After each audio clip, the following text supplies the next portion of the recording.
Timnas U23 berhasil keluar sebagai juara grup A di Piala AFF U23, di mana kepastian itu didapat usai Garuda Muda main imbang 0-0 melawan Malaysia. Tentu saja hasil ini sendiri otomatis juga membuat Malaysia gugur, sebab di pertandingan lain Filipina berhasil mengalahkan Brunei 2-0, sehingga finish di posisi 2 dengan raihan 6 poin. Nah, meskipun lolos, jelas dalam hal ini Coach Gerald akan banyak melakukan evaluasi agar penampilan Timnas U23 bisa lebih baik, di mana pastinya itu berkaitan dengan cara bermain yang pasti kita semua setuju sangat-sangat jauh dari harapan apapun faktornya. Meskipun begitu, tetap ada poin positif di mana laga ini para supporter yang datang cukup ramai sehingga menciptakan atmosfer yang terbilang panas bagi ukuran level U23. Di sisi lain ada kabar bagus dari Nathan Choaon. Ya, pemain yang akrab disapa fans Timnas dengan sebutan Mas Tejo, secara resmi akan bermain untuk Willem II per musim depan usai batal gabung dengan klub Denmark Lyngby. Jelas ini mencuri kabar yang positif sebab sebelumnya Nathan sendiri santer dikaitkan juga sama tim-tim dari Liga Super. Sementara itu ada kabar baik dari Hilkers yang 99% kayaknya beneran akan keluar dari Twente.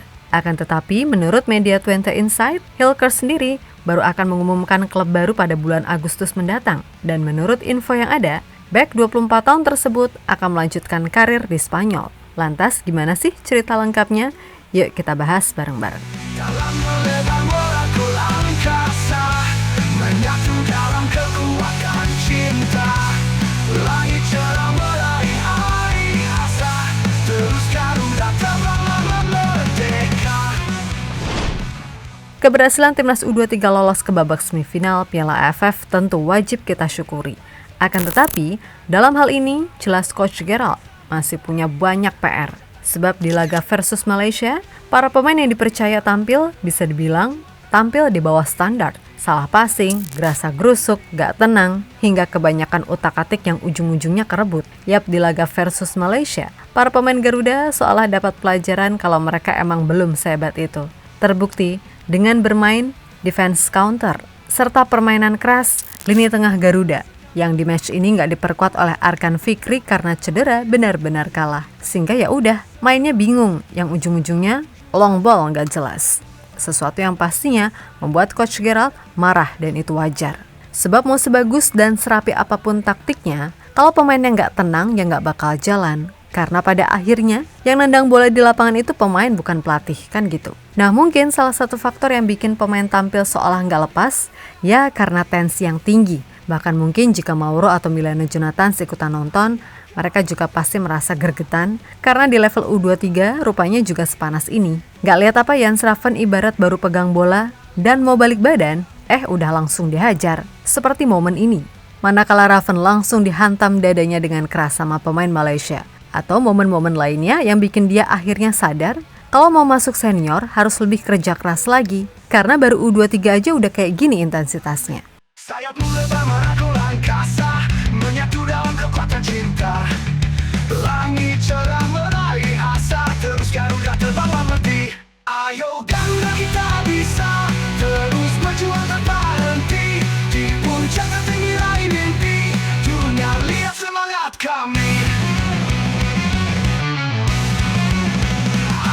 Garuda kita bisa, terus berjuang tanpa henti. Di puncak tertinggi raih mimpi, dunia lihat semangat kami.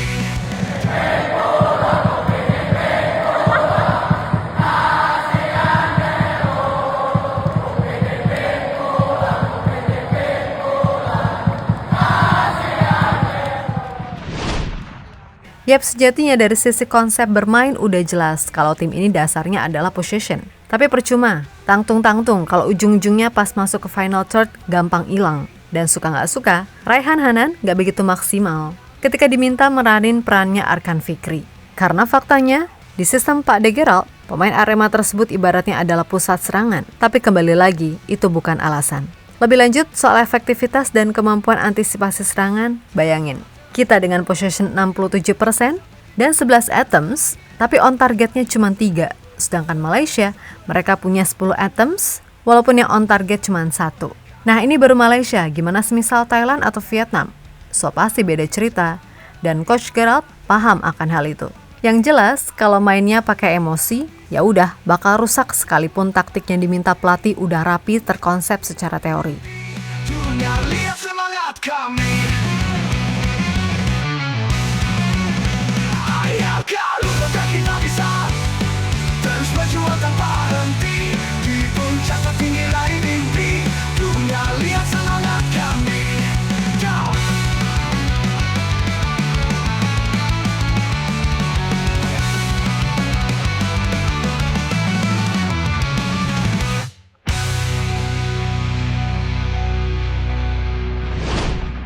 Di sisi lain ada kabar bagus nih datang dari Nathan.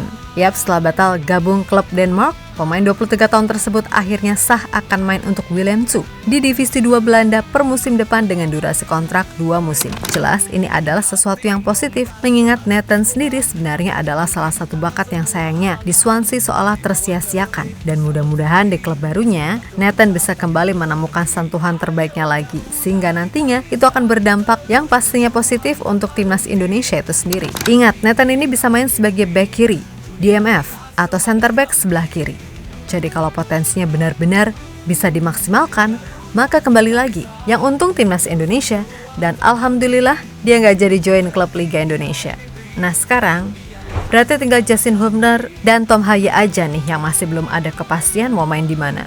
Kalau sampai ke Liga Super, ampun deh, terutama Justin. Walaupun kembali lagi itu hak mereka. Sementara itu, ada juga kabar menarik dari Mace Hilkers, di mana El Nyengir, sebagaimana dikutip dari 20insight.nl, akan mendapatkan klub baru sekitar tanggal 1 Agustus mendatang. Terlebih, saat ini pelatih Joseph Oosting tidak terlalu mengutamakan jasa Hilkers untuk musim depan, karena memang Hilkers sendiri akan cabut awal Agustus. Nah, perihal klub baru, media tersebut menggambarkan kalau Hilkers akan bermain di luar Belanda, yang mana artinya Hilkers benar-benar merasa kalau inilah saatnya untuk cari tantangan baru setelah di Belanda sendiri, ia udah dianggap sebagai salah satu center back terbaik. Keinginan terbesarnya adalah bermain di luar negeri. Beberapa klub telah mendaftar untuknya. Tapi Hilkers tidak merasa seperti itu. Dia lebih suka memiliki klub baru sekitar tanggal 1 Agustus. Tulis media tersebut. Yap, Hilkers sendiri, menurut beragam info, paling dekat merapat ke Spanyol, meskipun belum diketahui pasti mana klubnya. Yang jelas, probabilitas Hilkers main di sana cukup besar. Sejauh ini, Valencia dan Sevilla adalah 2 tim dari La Liga yang sempat dikaitkan. Tapi menurut Mimin pribadi, kalaupun bukan 2 tim tadi, yang penting Hilkers bisa main reguler di kasta tertinggi sepak bola Spanyol. Dan kalaupun bukan Spanyol, kabarnya Hilkers juga ada tawaran dari Ligue 1, Bundesliga, hingga Serie A. Ya mudah-mudahan semuanya positif, tinggal kita tunggu aja bulan Agustus gimana, kan gitu.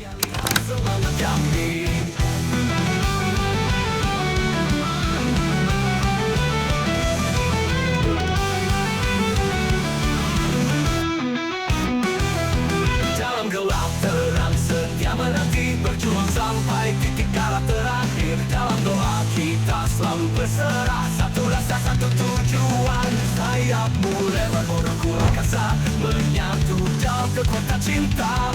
Langit cerah meraih asa, terus Garuda terbanglah merdeka.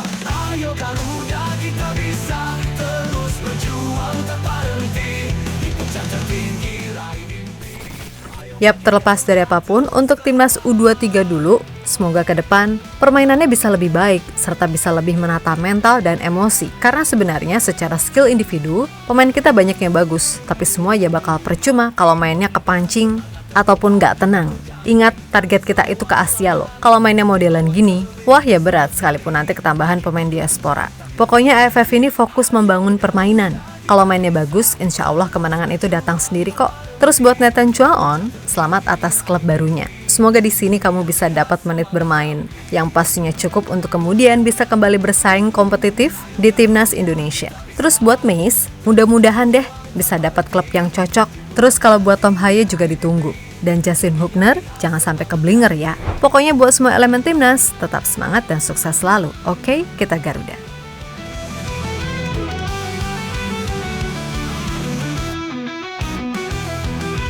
Gelap terang setia menanti, berjuang sampai titik kala terakhir. Dalam doa kita selalu berserah, satu rasa satu tujuan.